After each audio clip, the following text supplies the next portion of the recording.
تعالیٰ عنہ شہر مدینہ چھوڑ گئے تھے. کہا کہ اب ان گلیوں میں حضور دکھائی نہیں دیتے تو اب یہاں جی نہیں لگتا. شام کے علاقہ داریہ میں جا کے سکونت اختیار کر لی.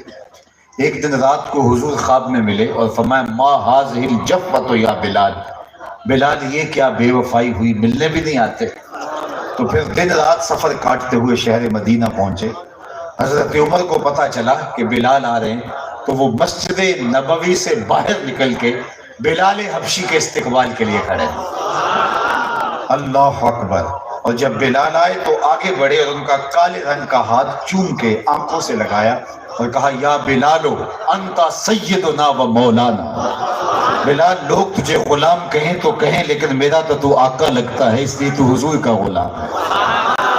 تو وہ محبتیں اچھے بھلے انسان کی عزت لا دیتی ہیں، لیکن یہ محبت پستیوں سے اٹھا کے اوج سرور پہنچا دیتی. میں آپ سے ایک سوال پوچھتا ہوں، جس زمانے میں میرے اور آپ کے آقا و مولا اس دنیا پہ تشریف لائے تھے، اس زمانے کے خاقان کا نام کیا تھا؟ اتنا بڑا اجتماع ہے، تا حد نظر لوگ ہیں، لیکن شاید مجھے اس پورے مجمع میں دور رسالت مآب میں جو خاقان تھا اس کا کوئی نام نہ بتا سکے. چلو میں پوچھتا ہوں، اس دور کے کیسر کا نام بتائیے. اس دور کی سپر طاقت کا حکمران کیسر روم، جس کا آج جو بائیڈن ہے، اس دور کے جو بائیڈن کا نام بتائیے. لیکن آپ کہیں کہ جناب ہمیں کوئی ضرورت اس کا نام یاد رکھنے کی نہیں ہے. اس دور کی دوسری بڑی سپر طاقت پرشین امپائر تھا. 3150 سال ان کی حکومت کا ناقوس بچتا رہا. یہاں تو 5 سال کے لیے اسمبلیاں منتخب ہوتی ہیں، اور آپ کو پتا ہے کہ وہ منتخب کیسے ہوتی ہیں، اور یہ بھی پتا ہے آپ کو کہ وہ پورے سال بھی پورے 5 نہیں کر پاتی، اور اگر وہ 5 سال پورے بھی کرے تو کس طرح ڈولتے ڈولتے وہ 5 سال پورے کرتے ہیں. تو 5 سال کی حکومت، اور لوگ ناز کرتے ہیں کہ جناب ہم وزیر اعظم ہوتے ہیں، لیکن 3150 سال تک جس حکومت کا ناقوس بچتا رہا، میں اس کے حکمران کا نام، اس دور کے کسرا کا نام پوچھنے جا رہا ہوں. تو شاید آپ میں سے کوئی بھی اس کا نام نہ بتا سکے، سوائے ان چند لوگوں کے جو تاریخ کے ساتھ گہرا شغف رکھتے ہیں. تو یار اس دور کے کیسر کا نام تو اس پورے مجمع میں کسی کو آتا نہیں. اس دور کے کسرا کا نام تو آپ بھول گئے ہیں. اس دور کے خاقان کا نام تو آپ کو آتا نہیں ہے. اور اگر میں اس مجلس میں ڈھونڈ کے سب سے کم عمر بچے سے پوچھوں کہ میرے حضور کے مؤذن کا نام کیا تھا، تو وہ سر اٹھا کے بلال حبشی کا نام لے گا یا نہیں لے گا؟ مجھے بتاؤ، اس دور کے شہنشاہوں کا نام تو نہیں رہا، لیکن جس نے حضور سے عشق کیا اس بلال کا نام آج بھی دنیا کے اوپر موجود. اقبال تڑپ اٹھا، اقبال یہ کس کے عشق کا فیض عام ہے، رومی فنا ہوا حبشی کو دوام ہے. سلطنت روم کے شہنشاہ کا نام باقی نہیں رہا، لیکن بلال حبشی کا نام باقی ہے. تو یہ ہے ذرہ نواز عشق، یہ ہے بندہ نواز عشق. تو پھر آئیے پیار انہی سے کریے، محبت کا ربط انہی سے کریے، رشتہ الفت انہی سے قائم کریے. اور پھر میں آپ کو یہ بتاؤں کہ دنیا کی محبتیں توڑتی ہیں. ایک کے 2 چاہنے والے آپس میں رقیب کہلاتے ہیں کہ یہ میرا محبوب ہے، تم نے کیوں دیکھا. لڑائی کی نوبت آ گئی. حسن اتنا محدود ہے، صرف ایک شخص کی آنکھوں کی پیاس بجھاتا ہے، ایک کی ضرورت کی تکمیل کرتا ہے، ایک کے درد کا بداوا کرتا ہے، دوسرا آیا نہیں، لڑائی ہوئی نہیں. ایک کے 2 چاہنے والے آپس میں رقیب کہلاتے ہیں، لیکن محمد عربی کے کروڑوں چاہنے والے آپس میں حبیب کہلاتے ہیں. یہ محبتیں توڑتی ہیں اور حضور کی محبت آپس میں جوڑتی ہیں. میں آپ سے پوچھتا ہوں کہ میرا اور آپ کا رشتہ کیا ہے؟ تو کوئی رشتہ داری میری اور آپ کی نہیں ہے. کاروباری سانجھ ہو وہ بھی نہیں ہے. میں آپ سے گہری شناخت رکھتا ہوں تو شاید چند چہرے ہوں جن کو میں اس پورے اجتماع میں باقاعدہ پہچان سکتا ہوں، باقیوں کو میں پہچاننا بھی نہیں ہوں، نام جاننا تو دور کی بات ہے. لیکن آپ کی پیشانیوں پر میرے لیے جو محبت کے نقش رہے ہیں اور آپ کی پتلیوں کے اوپر لکھا ہوا جو میرے لیے پیار ہے، یہ کہاں سے آیا؟ میری تو آپ کی رشتہ داری بھی کوئی نہیں، میرا آپ کا کوئی کاروباری سانجھ بھی نہیں ہے، میری اور آپ کی کوئی دوستی کی ایسی داستان بھی نہیں ہے، ہم اکٹھے پڑھتے بھی نہیں رہے ہیں، ہم کسی جگہ پہ روم میٹ بھی نہیں رہے، کلاس فیلو بھی نہیں رہے، لیکن یہ امٹ کر کے آپ آ گئے ہیں، تو میری اور آپ کی محبت کا سبب صرف نام محمد ہے صلی اللہ علیہ وآلہ وسلم۔ اقبال نے کہا تھا چوں گلے صد برگ مارا بو یکیس، او کے جانے ای نظاموں او یکیس، مست چشمے ساکیے بتہاستیم، در جہاں مثل مو بی ناستیم، ہزاروں قومیں وجود میں آئیں دہر میں خشک و تر کے رشتے سے، ہم نے بنیاد دوستی رکھی یاد خیر البشر کے رشتے سے۔ میرے استاد جھوم کے پڑھا کرتے تھے محمد کی وساطت سے محبت تیری میری ہے، محبت اصل ہے ان کی نہ تیری ہے نہ میری ہے۔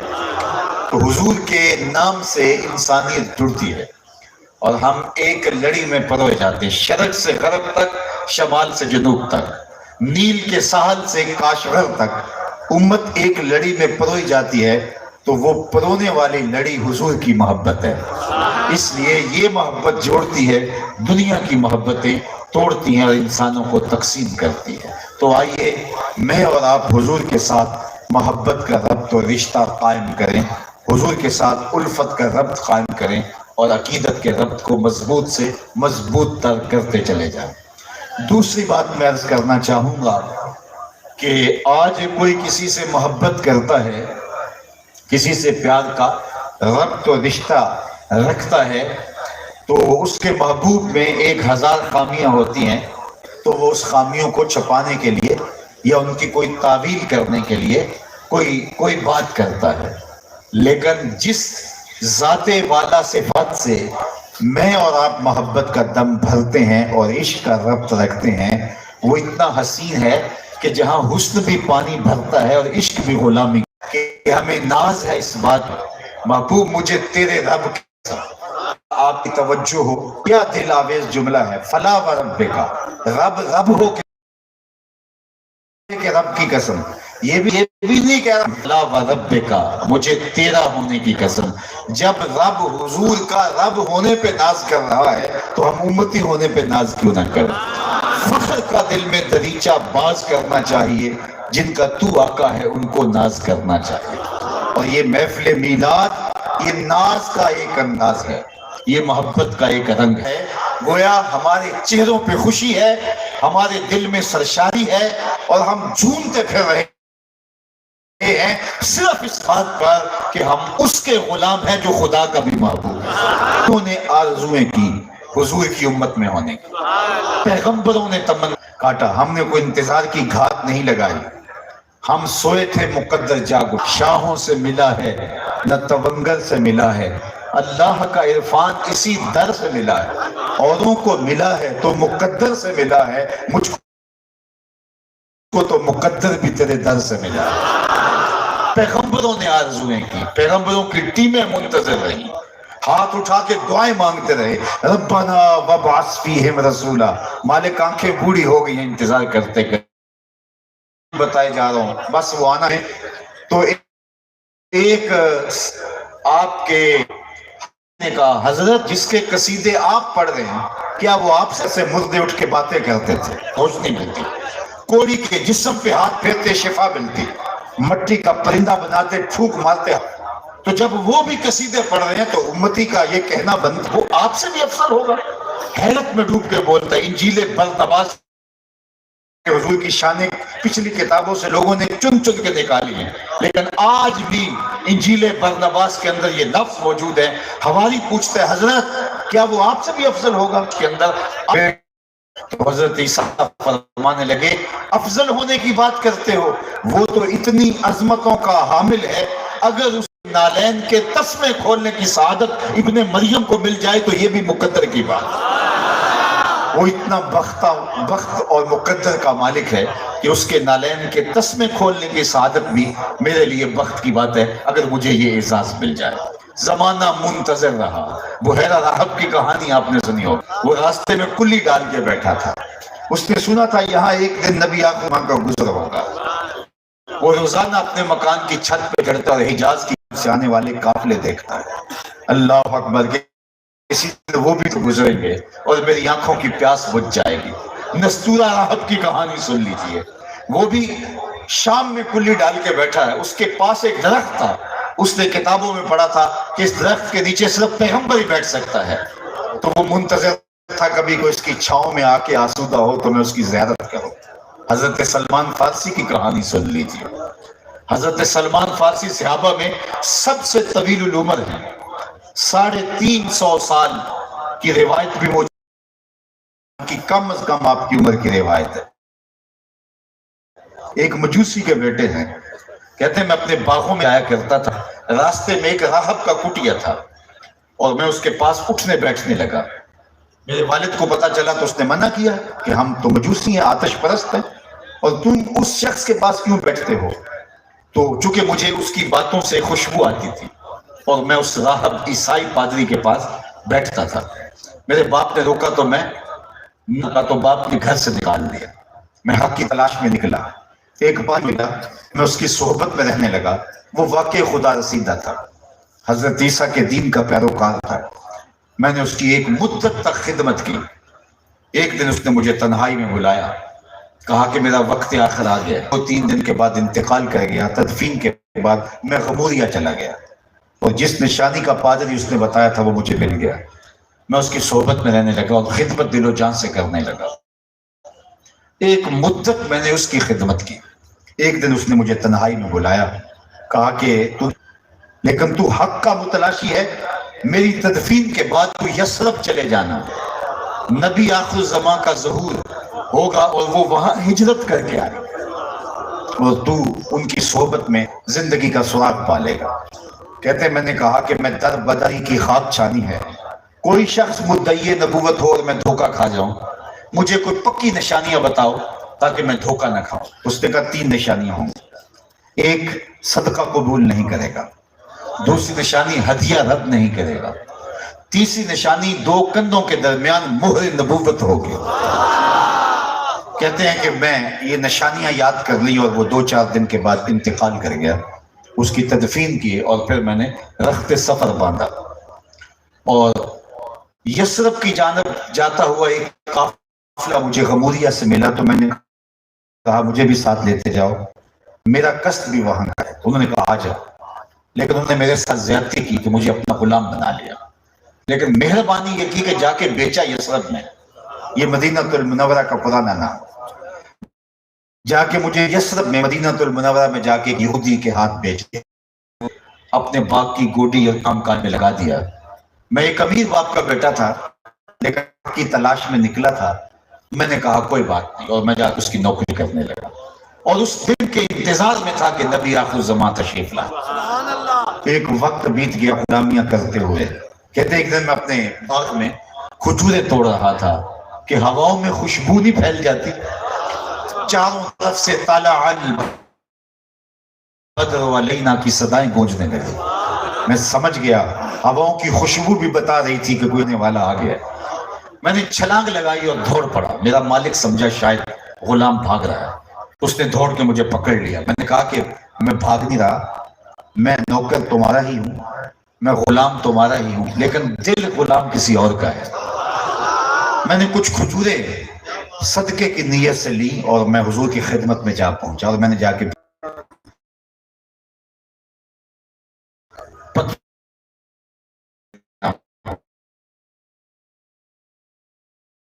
بلکہ فرمایا لولا ان اشق علی امتی لامرتهم بالسواک، کل صلاۃ بھاری ہو جائے گا ان کے لیے، ان کے اوپر وہ حکم نافذ نہیں کرنا جو ان کو بجا لانا مشکل ہو جائے، وہی حکم دیے جس کے بغیر چارہ نہیں تھا، جس کو بجا لانا ضروری تھا۔ تو ہم پھر کیسے محب ہوں گے کہ اگر ہمیں 5 گانا نماز کی توفیق نصیب نہیں ہوگی؟ محبوب تو ایک بار کہہ دے، اور وہ پنجابی میں کہتے ہیں ادھی زبان سے بھی کہہ دے تو عاشق زندگی گزار دیتا ہے۔ اور قرآن و حدیث میں نماز کا حکم اور اس کی ترغیب تو 750 مرتبہ ہے، قرآن مجید میں بھی اور احادیث طیبہ میں مختلف صیغوں سے حکایتاً اور انشاءً تقریباً 750 مرتبہ نماز کا حکم ہے۔ اور تمہارے محبوب کا یہ حکم، اور پھر فرمائیں جعلت قرۃ عینی فی الصلاۃ، میری آنکھوں کی ٹھنڈک نماز میں رکھی گئی۔ اور بلال حبشی کو جب اذان کا کہتے تو کہتے ارحنا یا بلال، بلال اٹھو اور ہمارے سینے کو راحت پہنچا دو۔ تو ہم پھر عاشق کیسے ہوئے کہ اگر محبوب کی ادائیں ہماری زندگی میں نہیں اتری؟ محبوب کا حکم تو بہت بڑی بات ہوتی ہے، محب تو محبوب کی منشا کو بھی سمجھتا ہے۔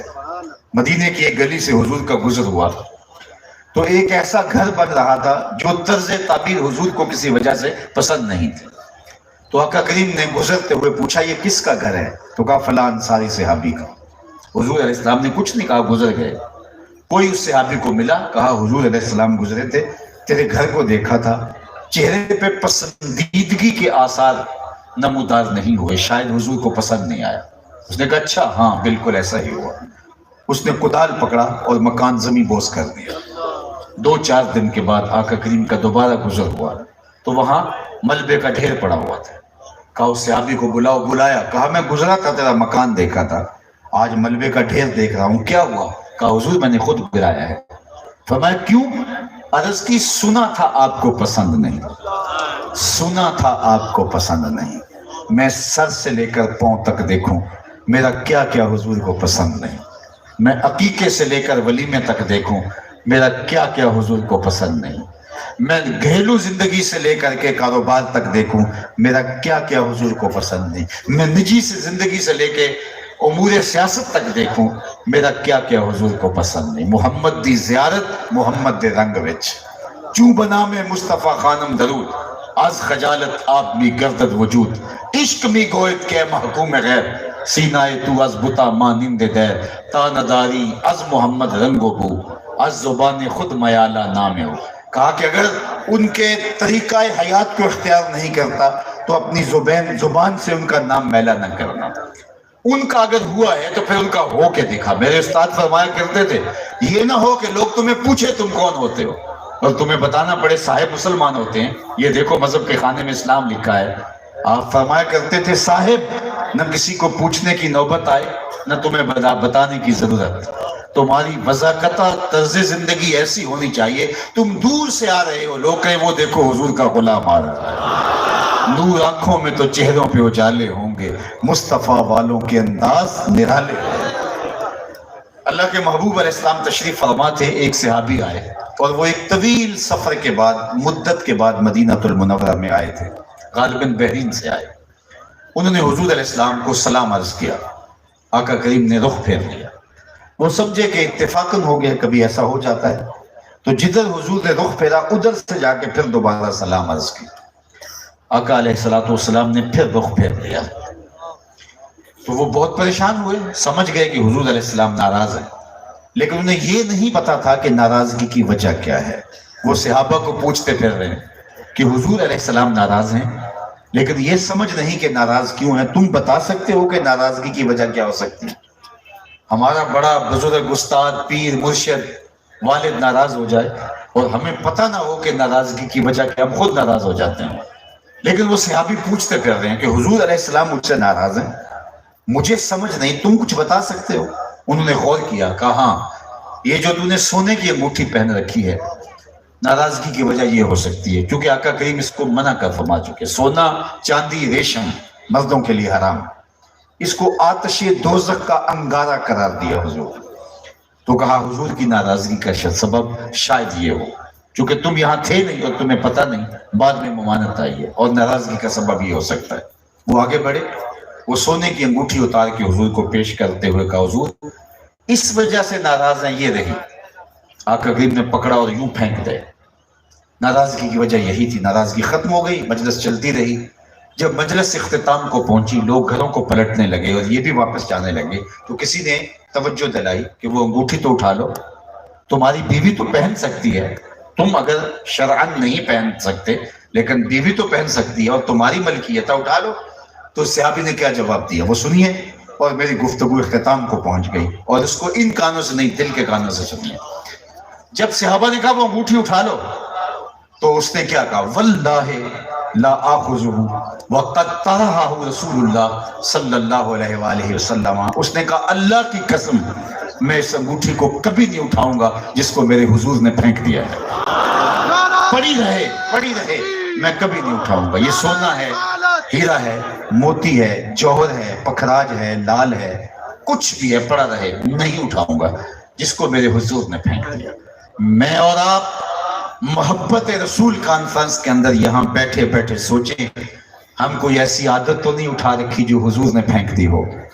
ہم نے کوئی ایسی دوستی تو نہیں اٹھا رکھی جس کو حضور نے پھینکا ہو.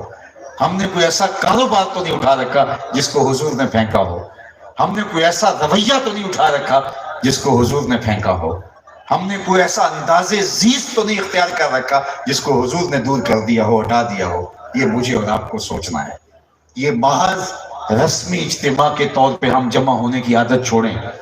ہم محافل سے, مجالس سے سیکھ کے جائیں اور اپنی زندگیوں کے اندر ایک مثبت تبدیلی لا کے ایک نئی زندگی کا آغاز کیا کریں. ہمارے آقا و مولا نے ہمیں جو زندگی عطا کی, خوبصورت زندگی عطا کی. لَقَدْ كَانَ لَكُمْ فِي رَسُولِ اللَّهِ أُسْوَةٌ حَسَنَةٌ. اللہ اکبر. کہا کہ ایسا اسوہ چھوڑا ہے جو سراپا جمال ہے, سراپا حسن ہے. ان کے مطابق زندگی گزارو گے تو زندگی گزارنے کا لطف آ جائے گا, زندگی گزارنے کا سرور نصیب ہوگا.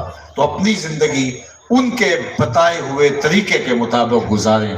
یاری لا تو پاک نبی سنگ, اے پر پوری یاری, پھر درود قبول ہے تیرا, لکھ نہ لو ایک واری.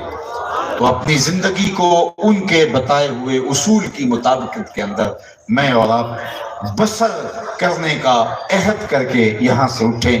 پھر یہ کائنات, یہ ماہ و پروین کی دنیا, یہ بزم عالم, بزم کواکب, سب کچھ نخچیر ہیں ہمارے. اقبال کا سارے کلام کا رس نچوڑوں تو خلاصہ یہ نکلتا ہے کہ محمد سے وفا تو نے تو ہم تیرے ہیں, یہ جہاں چیز ہے کیا لوح و قلم تیرے ہیں. اقبال کہتے ہیں حضور سے وفا کر لو, پھر قلم بھی تمہارے ہاتھ میں دے دیں گے, تختی بھی تمہارے ہاتھ میں دے دیں گے. جو لکھنا ہوا خود لکھ لینا, تمہاری تقدیر کے فیصلے واشنگٹن میں نہیں ہوں گے بلکہ خدا بندے سے خود پوچھے گا, بتا تیری رضا کیا ہے. وآخر دعوانا الحمدللہ. اللہم صلی علی سیدنا و مولانا محمد معدن الجود والکرم وآلہ وصحبہ وبارک وسلم.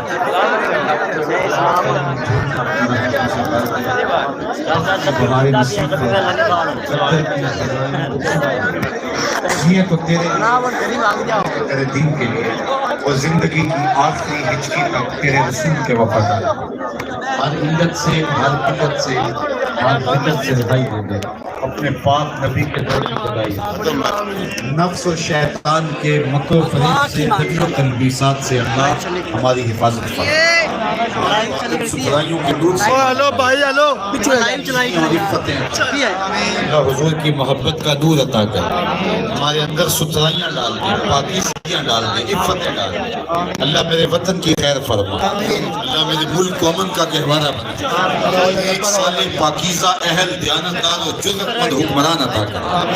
اللہ 56-57 اسلامی ملکوں کو غیرت کا اجالا بخش دے. اس آسمان کے نیچے زمین پر تیرے اللہ ان کی مدد, نصرت اور اعانت فرما. اسلام کو غلبہ عطا فرما, اسلام کو غلبہ عطا فرما. اللہ اسلام کو غلبہ عطا فرما. کفار کو رسوا اور برباد فرما. اللہ اسرائیل اور اس کی پشت پہ کھڑے ہوئے ظالموں کا بیڑا غرق فرما اور اس امت کو کھویا ہوا وقار دے. اتحاد و یگانگت کے اجالے بخش دے. اللہ حضرت عیسیٰ کا نزول فرما, حضرت امام مہدی کا ظہور فرما. اپنی عنایتوں کا حظ وافر ہم سب کا مقسوم کر دے. وصلی اللہ تعالی علی النبی الامین وعلی آلہ. تاک دے امام کو یزانا چاہے تاک دے پرا